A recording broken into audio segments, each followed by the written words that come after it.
donc bandiraɓe assalamu aleykum wa rahmatullah on calminama non foof on ñagnama Allah moƴƴere donc rendir men ɗo hannde que cérémonie de remise des trophées walla des distinctions kumbo marraine o ardi lappol ngol ko président Seydi Bayorou Ba mo ɓurɗon andude kadi no wonde madame Ba joom suudu makko no wonde Anta Diallo Youssou Diallo aussi et Ama Silma Sow no wonde Magou Diop et Binta Sow également et min kaldo e mon ɗo Ablaye Sy. Nous sommes accompagnés également de Mamadou Diop Bordeaux. Donc wadde présenter bagage o rek après je vous remets la parole. Donc au bagage mi jiiɗon ɗo nous avons 14 jeux de maillot woni ɗo plus 14 ballons no wonde 36 médailles no wonde 250 t-shirts et 70 Lacoste no wonde 20 casquettes et trophées pour l'équipe vainqueur, mais également 2 trophées. Donc ces 2 trophées là c'est à la zone de gérer. Donc on dit 2 trophées. Nous avons également 2 bas pour les 2 équipes finalistes et une enveloppe de 800 000 francs. Donc nous sommes accompagnés au bagage. Donc nous nous présenter. Nous aussi que la finale soit jouée dans le fair play et que la meilleure équipe gagne. Parce que c'est nous dans nous. Il y aura également donc des autres équipes invitées comme les ASC de Tatki, Mamingar, Yes, Inch'Allah, va assister aux grandes finales. Donc, nous avons parce que finale, Danji parrain aussi Webani. Donc, le parrain, elle a tout fait pour que l'événement soit réussi. Donc, elle a une zone donc, de prendre toutes les dispositions nécessaires pour que finale jouer dans le fair play. Jouer numéro jam, ngasni numéro jam, ngir jangoy jam. C'est une finale édition 2027 ou 2026 garom dañi parrain. Donc il me de remercier toutes les délégations, donc docteur Malik Diallo, le CSC ainsi que Diop le maire et Wondi Moufouf. Donc je vous donne la parole, monsieur le président de la zone. Seydou Nourgay, président de la zone Fanay. Ko tiagal yettudal e julde nelaɗo sallallahu alaihi wasallam ko yettude délégation marraine et effort même mbaɗi o e yafnaɗeɓe kadi mon fof ne andi final o ko jagga koye joni juuti kono mon fof ne andi kadi ɗeɗo balɗe ɗiɗi marraine danaki délégation mum ɗanaki wadde onon jallo hen onon jafne hen wadde madame la marraine yettama waɗama remercier président ne Seydou Bayorou gam yettama ko won fof kan waɗi sababu Moussa Aliou Ba e Hammad Thiaw ɓen mbaɗi jokkodiral men e président Seydou Bayorou e neware makko e neddago makko e andude kon holko woni responsabilité ko weeɓani ko hande e jamanu sa kadi ko nawno amen ko e makko kadi min nimsani nda min mbino pourquoi toujours enen jaha bangeji goddi enen goppi suka enen goppi yimbe men podden be yaltinde aduna kollen ɗumen aduna gande enen jaha enen gaddo e wodde wadde golɗo koye ɗo e commune o keddoɗen so ɗo e commune o kadi min goppat axe goudron o min goppa waalo ngo min jaha jeeri nda acteur uji de développement yi nen jeeri yiɗɓe commune o nen jeeri so gandaka neɗɗo noon wonde heɓat alay sago ɗo gonɗa ɗo a yaltat ɗon ko yaltintuma ɗon suuɗade wonde suudima sa suudima ha wonde kefto alay sago a yaltat ɗum waɗi hande min mbi min jahat jeeri min jaltinet ko woni ko toon so kadi nimsi kadi ala hen ko adda ko ɗo mon fof andi ko bagage woni ɗo connaissance dañama min jiɗɗo ko connaissance o yo jibin goɗɗum kono wona connaissance balɗe ɗiɗi min jiɗa wona molne so hunde wiyama fuɗɗima welde tan maayi ɗum cikkimi ko moƴƴani e jeeri ndi moƴƴani e waalo ngo so enen fof poɗɗen ko huccude ko rendinde ko jeeri e waalo jiiɗo yumo jiiru baba ɗum waɗi effort uji fof emin mbaɗa belma ASC ji gonnoɗi Tatki looɗo e banggue goɗɗo ngala mbaɗa adde rewe zone Fanayi commune o ko enen dendi ɗum wadde fala buddu yimɓe fof kala du neɗɗo woni e yiɗi fijje surtout le jeeri emin ñaagui président ASC ji keddiɗi toon tello hikka min dañi ASC kesso biteɗo ASC espoir mo Tatki kono malheureusement e mbino keɓe mbokka mi anda ko problème de financement walla goɗɗum e mbaɗi reporté e mbi ko ha mo wuuri wadde tawde ko onon gon toon onon ñaaga son jeehi kamɓen bel seɓe ngar suka ngu ko ɗo fijat e pijje men wasasani exploit dañe fartangue dañe stade waɗe toon teddugal tan yoɓat ɗum so tinnoɗen délégation la marraine e délégation e ɓuur men rimdude kollen ɓe ken rimɓe ko tampa ko ɗewel fof mbir so final o sari joué dow fair play que le meilleur gagne Allah andi gagnatoɗo kono enen yen jonnu penden zone kala engagement mo fonno ƴettude ƴetti nda Moussa Seydou Bayor totti amen kimin ƴettira engagement ɗin ɗon mbuudu zone yahani hen taw Moussa Seydou waɗi hen kala ko foti ko waɗede pour ñalawmo yubbo rewa lawol waɗama sikkimi zone fanay ko puɗɗi ko final joni e meeɗa dañde trophée baɗi ni suwa en dañi parrain fof kadi trophée homme du match kadi en mbeɗa ɗum dañde wadde ko innovation wadde inenne sen jeehi terrain mbaɗen innové kollenɓe en beltimeɓe koɓe gaddi ko en mbasa toon dañde kamɓene ko muusiɓe mo Allah rokki ndam fof nawdamo toon wonde e deƴere e ɓuɓre médaille uji ɗo cikkimi hayso arin ɗo wayri wadde parrain gacce ngalama e marraine o e délégation mum Allah jarama on jarama merci beaucoup min calminimo noon fof min calmini délégation garduɗo e madame le marin min ko Ablaye Ba mbiyetemi ɓurɗo andirede yakar min wonɗo présenté ASC ɓamtare minen noon ko weltare tan ha joni komin tawi ko ɗo yeti e jees momin jiiɗe ɗo alhamdoulillahi rabbil alamin kadi min garte ñalawma kala no jiɗɗon fewir mamin mbaɗir noon inchallah surtout ma e ko kulɗon ko e banggal supporteur uji e foof minen momin piiɓi nde so Allah jaaɓi deƴere e yoɗnude so Allah jaaɓi ma ɗum on toon hande kiiɗi min beltima noon no fewi e ko waɗa hoɗo yet saabu ɗum weeɓani e nder commune Fanaye on mbaɗi ɗum min ñaagui Allah ko yo Allah fewnu ha feewa on jarama min calmini yimɓe foof aussi ɗo ko doyen men gonɗo Hamidou Diallo no min président ASC Kawral hande addi men ɗo sababu woni Kawral final o aussi avant tout eɗen beltano ko ari ko ɗum ɗo ko bagage ko matériel woni ɗo donc mbawɗen tan ko yownude final o aussi minen enen ɗo e tin enen fof eɗen ɗo ɓamtare nen ɗo Kawral nen ɗo zone est là parrain ji est là donc ñaguidiren tan enen fof jouen e fair play sans bruit jehen gartine dow jaam gagniɗo fof avant tout c'est Fanaye qui gagne c'est la zone qui gagne donc c'est la commune qui gagne enen fof gagni voilà gagniɗo fof aussi so woni ɓamtare so woni Kawral yataw ko gañƴa ko ɓuurale ma ten aussi jehen mbasen yaade kadi eɗen gulla jarani gulali ɗi jarani gulali ɗi wax degante Yallah ɓurnana men par ce que terrain ko Kawral woni galmam Kawral woni ten c'est un membre de Kawral bawɗo gagnade foof noon Kawral yo ɓamtare yo gulali ɗi ɓurnani hay goto donc pamiron noon tan oɗon jaafo quoi mi salminima juurima jarnima foof en maccani hay goto mi salmini délégation garduma foof sababu nde final poɗɗo wadde o ñagoɗen Allah tan yo Allah waɗan men hen jaam waɗan men hen deƴere waɗan men woni e foof heddi ko noon ASC ɓamtare wiyete lawol gongol so ari babam jarani ardinde haydara on mbaɗa feere no Kawral waɗni mbaɗon ɗon mbaɗon hen dial belma équipe o famɗo dillere ko noon Allah waɗi yo Allah wallu men final o joué dow jaam gasa e dow jaam ha heddi noon ɗum ɗo ko adda ɗo ko machallah ono fof on kucciti hen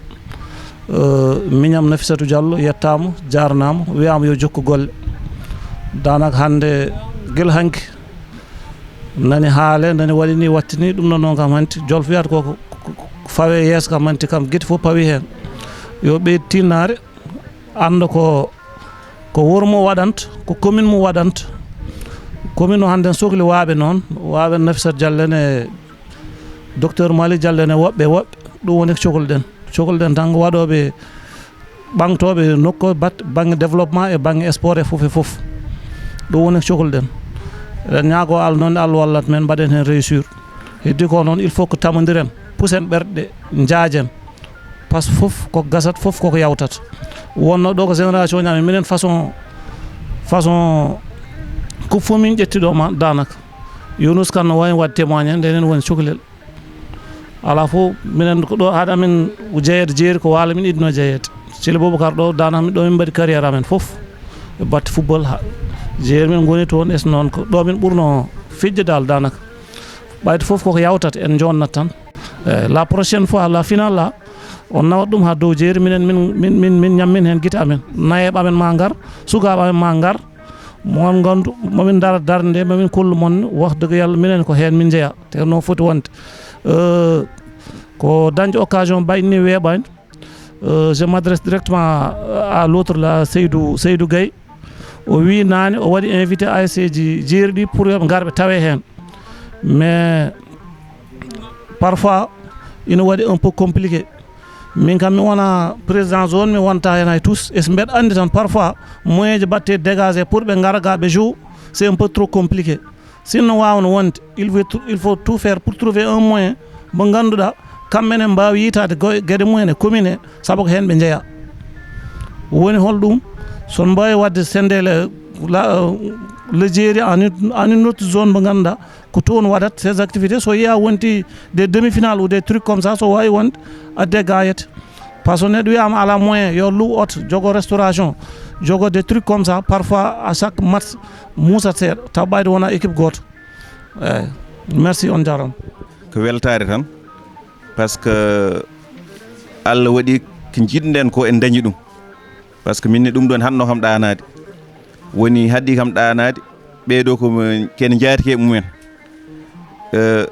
Seydou Bayor e joom suudu mum e Nafissatou en wayni final Malick Diallo batnoɗo ɗo zone l'année dernière kamɓe fof minen ñalliɗ ɗo min jaari final e madame Diop donc seɓe gari kadi eɓe gummima Dakar eɓe gari kadi eɓe jippima ɗo e galle men kadi eɓe teddini men donc c'est normal min mi ruttaɓe teddugal Seydou an e délégation mon min jettima min jetti kadi madame Nafi ganduɗa ko joom suudu Boubacar Camara kadi waɗi forte délégation kadi ko wi ko tan ko ɗum tan en jogui ministre enseignement supérieur et de la recherche par ce que so resi men koye men jeeya hanti enen jogui ministre de la santé ɗo e diwan o jeeya ko sisi ɗo en jiide sisi fanay foof kadi ko ɗo e diwan o jeeya ƴettini men kadi directeur Malick Diallo kadi foof ko fanay tan donc vraiment oɗo final ko jiɗɗen yo rew lawol kadi inchallah enen jogui jortoma rew lawol par ce que ba e Diallo kaali ko ɗo ɓe sikki haydara wattiraki hen donc vraiment fair play kadi que le meilleur gagne ko fanay tan gagnoto commune o gagnoto Allah jarama on jarama en calmini dental ngal en calmini Fanay naaɓe mbaydi kuptidinde en calmini commune o foof e arrondissement o foof e département o foof en jetta Allah noon e ndeɗo jonde mi arta aussi e ɓe jiidumi lappol gila Dakar Youssou Ousmane Diallo mi salminima mi salmini baɗam oɗo mo cawdidirmi Anta Ramata Diallo mi salmini baɗam Mago Diop e Binta Sow mi salmini aussi baɗam Amadou Silma Sow Kadiata Ramata Diallo woni madame Ba mi salmini ɗum mi yetti ɗum mi jarni darde makko kadi mantanide mon frère Abdoulaye Omar Sy mi salminima hano fewi vraiment mi yetti darde ma aussi sehilam ODK Oumar Doro Koumi to cuuɗi men Hammadi Hunare ganduɗa kay ƴettanata en ɗeɗo golle pattam lamiji joom chaîne Windere TV mi salminima cehlagal amen ɓooyi somi limti peut-être mi juuma onon fof on jettama président zone mon cher Seydou Gaye vraiment mi salminima mi yettima anne e yaajene ma e muñal ma jettoro o kadi jawtinanami ɗum e équipe aji ɗi fof mboɗo yetta noon mboɗo du'ono baɗam woni baɗaɗo maren ndeɗo dillere pattam lamere woni Nafissatou Diallo madame Camara eɗen jetta ɗum eɗen du'ono ɗum kañum fonnoɗo jooɗade lomtiɗen ɗum e te kadi eɗen belti hen eɗen cofti hen nde wonno ɗum ɗo weeɓani to woni hakkille makko fof nani ga ɗeɗo golle mawɗe vraiment eɗen jetta ɗum hen eɗen jetta aussi joom galle makko ministre de l'enseignement supérieur et recherche et l'innovation eɗen jetta sehil joom galle makko aussi docteur Ibrahima Sy ministère de la santé et l'hygiène publique eɗen jetta CC woni chef de cabinet ministre de la santé o woni sehil men Boubacar Ly oɗo vraiment Boubacar min battemo citoyen commune de Fanayi kala ɗo min jecciti min jeeyete min jettuma ha no feewi bandiraɓe ndeɗo jonde noon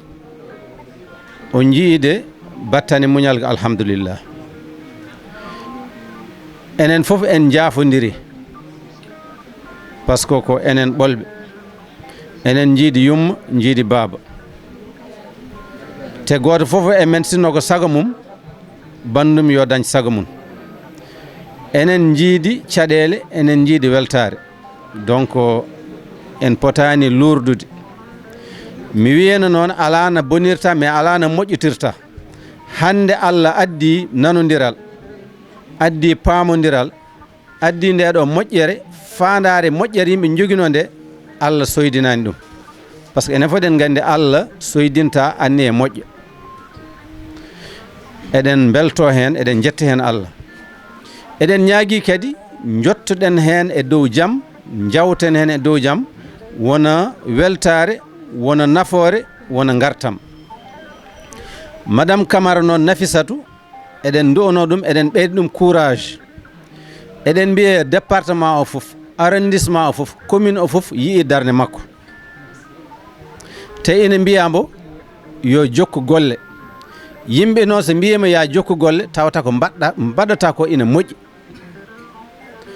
ndeɗo moƴƴere président haali ina wawno yiiliyede e ardiɓe woɓɓe leader uji goɗɗi men mbiye belne ngara kono yettere Allah ha no feewi ɗum yalti e nder men kadi yaltide ɓurɗen horsinde woni e dow jeeri ndi gila commune Fanayi innira Fanayi jeeri ganduɗen jeeri wona hen saro kadi ɓiɓɓe jeeri ina kollita mon vraiment hakkillaji mabɓe e ɓerɗe mabɓe fof ina tinna gootagu ngu ina tinna koddigu ina tinna cehilagal e bandiragal ceernajo o haali ɗum ɗo joni donc eɗen garta tan eɗen mbiya ko paaɗen ko hande kikiɗo yo Allah yettinɗum e dow jaam eɗen kesɗatina jettore faade marraine o vraiment ko waɗi ko wona hunde yejjittende te ko moftani men ko kadi ɓuuri mawnude te pellital e fandare nde o jogui korse mbo o jogui e commune o e département o e arrondissement o so Allah newni ɗum enen fof ma en jeytu hen koye men eɗen jetta joom galle makko eɗen jetto mawniraɓe makko ɓeɗo ɓe jaadumi vraiment kamɓene koɓe yettateɓe eɓe duusa ɗum jamma e ñalawma eɓe mbasiyo ɗum jamma e ñalawma eɓe jewta ɗum jamma e ñalawma eɓe gartira ɗum eɓe ciftorana ɗum bandiraɓe mabɓe taniraɓe e jaatiraɓe e gorguilaɓe e yummiraɓe fof ɗum noon ko yettere Allah ha no feewi hanki en kaalen ɗum dar minen enen welata men tan ko kala jibinaɗo e falde nde kala ko ɗo wawi wonde gartiren ɗum e nder men naftodiren e makko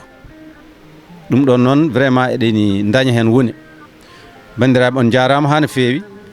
en jetti dental ngal fof en jetti kadi vraiment commune o fof en jetti onon ɓeɗo sagataɓe worɓe fettoɓe e fettanteɓe e susnoɓe fof onon gandi ɗum ɗo ko cellal te ko cellal woni afa ngalu te koɓe wiyete ko hakkille ceniɗo laaɓɗo celluɗo wonata koye moftoto koye ɓandu selludu ɗum noon emin cuusno moon e coftel ɓalliguel saabu mbo sellani wawa liggade wawa janggude wawa yencinde haydara wadde mbaɗen ɗum ɗo ko fijirde moƴƴere jibinorode men cellal ngal mbawen ɗum artirde e développement. On jarama ha no fewi, on jettama, en beltinima vraiment marraine men, eɗen mbiya golle makko peeñi, golle makko laabti, eɗen ñaago Allah kadi ko arata ko yo taw ɗum ɗon ɓuuri mawnude, ɗum ɗon ɓuuri moƴƴude. Wassalamu aleykum wa rahmatullah.